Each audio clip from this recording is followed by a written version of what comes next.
Assalamualaikum warahmatullahi wabarakatuh. Untuk pertemuan 3 ini, kita akan membahas tentang inheritance dan polymorphism. Seperti yang telah kita ketahui, minggu lalu kita telah membahas tentang visibilitas, di mana visibilitas ini berfungsi untuk hak akses pada setiap atribut dan kelas. Baik, kita akan membahas tentang inheritance terlebih dahulu sebelum ke polymorphism ya. Jadi, dalam inheritance itu terdapat dua jenis kelas. Pertama kelas induk, dan yang kedua adalah kelas anak, di mana atribut-atribut yang terdapat pada kelas induk dapat diturunkan kepada kelas anak. Contohnya seperti ini, ya. Misalkan mobil, ya, adalah sebagai kelas induk dan mesin sebagai kelas anaknya. Nah, ciri dari pewarisan ini adalah terdapat arah panah dari kelas mesin yang menuju ke mobil. Artinya bahwa mesin ini adalah sebagai kelas anaknya. Jadi jangan kebalik ya. Inheritance ini berfungsi jika kita ingin memasukkan sebuah kelas yang masih dalam satu lingkup kelas tersebut. Misalkan mesin itu masih satu lingkup dengan mobil.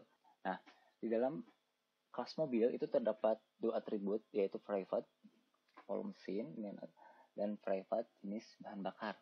Ya. Tetapi di sini ada port, itu sebenarnya keketik ya, salah. Jangan dihiraukan saja. Nah, ciri dari kelas pewarisan terdapat panah dari kelas anak yang mengarah ke kelas utama, artinya kelas mesin turunan dari kelas mobil, gitu ya.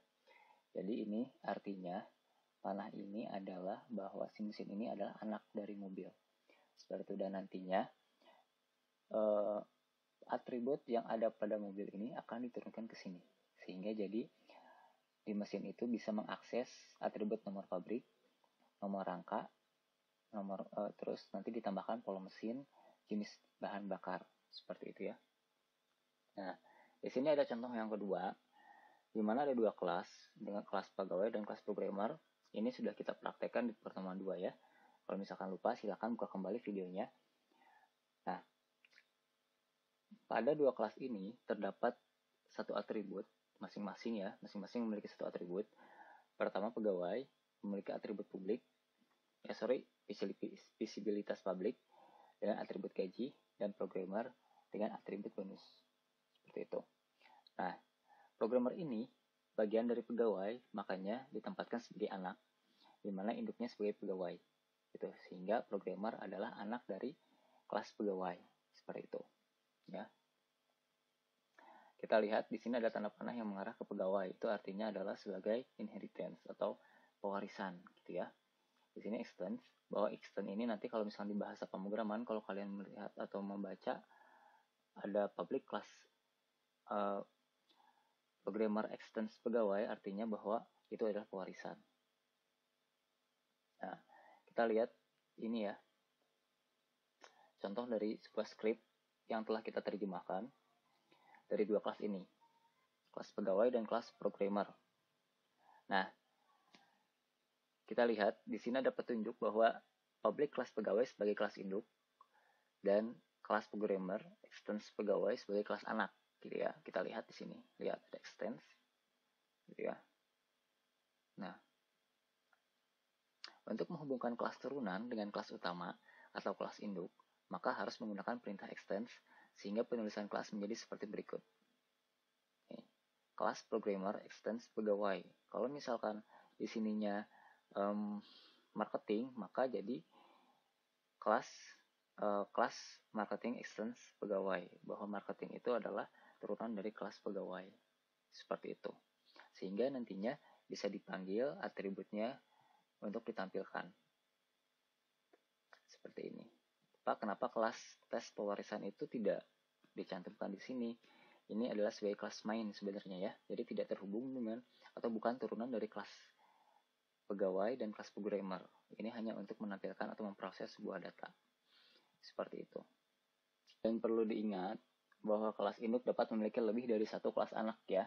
Contoh seperti ini. Kita bisa lihat di mana ada 3 kelas anak, yaitu kelas programmer, kelas manager, dan kelas marketing. Gitu. Di mana ketiga kelas ini menginduk ke kelas pegawai. Artinya kenapa bisa seperti itu? Karena di sini ada Misalkan di pegawai itu ada atribut gaji, di mana setiap masing-masing karyawan, setiap pegawai itu memiliki gaji ya. Nanti atribut si gaji ini akan dikirimkan ke programmer, ke manajer, dan ke marketing. Seperti itulah konsep dari pewarisan, gitu ya. Nah, kita ambil dari contoh lain. Di sini ada sebuah binatang sebagai kelas induk dan ada dua kelas anak, yaitu kucing dan anjing ya. Nah, kedua kelas ini itu dikategorikan sebagai binatang, gitu ya. Nah, contoh di sini kita terjemahkan ke dalam bahasa pemrograman. Bahasa pemrogramannya adalah Java ya. Kalian juga bisa mengimplementasikannya. Kalau misalkan bisa mau coba, silakan dilakukan menggunakan aplikasi NetBeans atau sejenisnya. Kita lihat ya. Sini ada public kelas binatang sebagai kelas utama. Untuk kelas utama itu tidak menggunakan kata-kata extend di sini ya. Karena sebagai kelas utama, kelas induk. Nah, kelas binatang ini terus dia memiliki dua buah atribut, yaitu nama dan umur. Di mana nama memiliki tipe data string dan umur memiliki tipe data integer. Pak, kenapa di sini tidak ada visibilitas? Karena visibilitas itu bisa ditulis langsung di sini juga atau dapat diwakili oleh kelasnya. Gitu ya. Public kelas binatang di sini akan mengikuti menjadi sebuah public. Ada sebuah metode yaitu public void tampil suara. Metodenya itu berisi suara binatang. Gitu ya. Suara binatang. Nah, dimana sekarang kita definisikan dulu kelas anjing. Public kelas anjing extends binatang, dimana si kelas anjing ini memiliki sebuah metode suara anjing guk guk guk gitu ya. Ini metodenya.